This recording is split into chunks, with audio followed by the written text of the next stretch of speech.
네, 안녕하세요. 피터입니다. 이번에는 30대 미혼 직장인 여성의 투자 관련 상담을 진행해 보도록 하겠습니다. 채널 방문객 중에는 남성의 비율이 압도적으로 높기 때문에 이번 여성 질문자에게는 특별히 친절하게 진행을 해 보도록 하겠습니다. 인트로 먼저 보고 오시죠.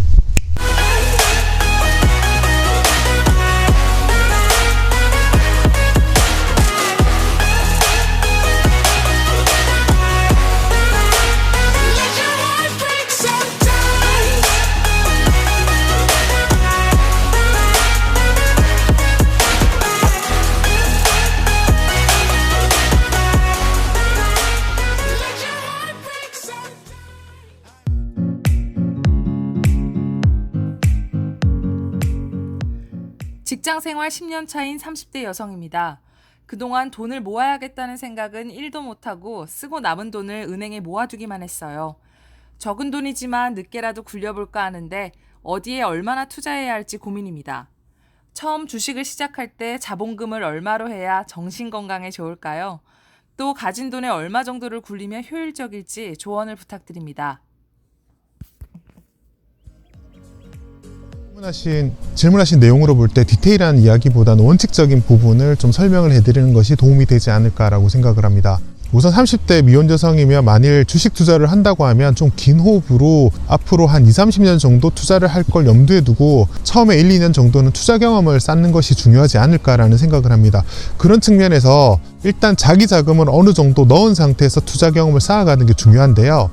제가 개인적으로 추천드리는 금액은 월급의 한 석 달에서 그 다음에 1년 정도 자기가 저축할 수 있는 금액, 그 정도 범위 사이에서 금액을 직접 투자하시기를 권해드립니다. 왜냐하면 자기 돈을 넣지 않고 투자를 한다고 하면 영혼 없는 투자 경험이 쌓일 수가 있어요. 그래서 실제로 자기 돈이 들어간 상태에서 주식시장의 변동성을 감내하는 경험을 쌓는 게 중요한데요.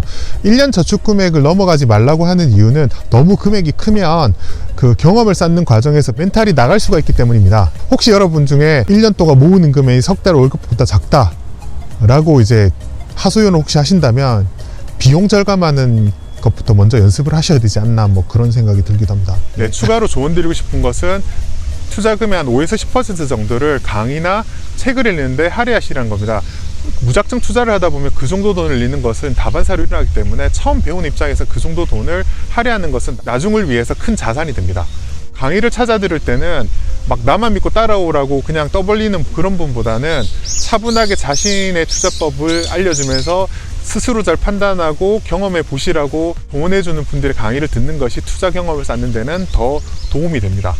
모방이 창조의 어머니라는 말이 있잖아요. 이렇게 투자금을 집행하면서 한 1년에서 2년 정도 강의를 듣고 정보를 습득한 걸 바탕으로 실제로 조금씩 좀 집행해보면 자신에게 잘 맞는 투자 스타일이라는 걸 발견을 하게 됩니다. 그리고 자기만의 어느 정도의 그런 스타일 같은 게 조금씩 생기기도 하는데 그런 부분을 잘 적용해서 확대해 나가면 어느 정도 자신의 투자법이 완성이 되는데요. 주변을 보면 투자를 시작하고 1-2년 정도 자신이 섭렵했던 그 투자 스타일이 이후에도 계속 자신의 스타일이 돼서 굳어지는, 좋게 이야기하면 강화되는 스타일이 강하니까요. 그래서 처음에 아무것도 모르고 투자를 접한 1-2년이 자신의 앞으로의 투자 스타일을 정하는 데 많은 영향을 미친다는 것을 염두에 두시고요. 이후에 투자금을 늘리거나 뭐 다른 부동산 자산과 비율을 맞추거나 이런 부분은 별도로 그 포트폴리오 투자에 관한 이야기를 따로 준비를 해서 올려드릴 테니까요. 그건 그때 참고하시면 될 것 같습니다. 이상 과거에 제가 초보자일 때 기억을 살려서 포괄적이지만 원칙적인 중요한 이야기들을 한번 말씀드렸는데요.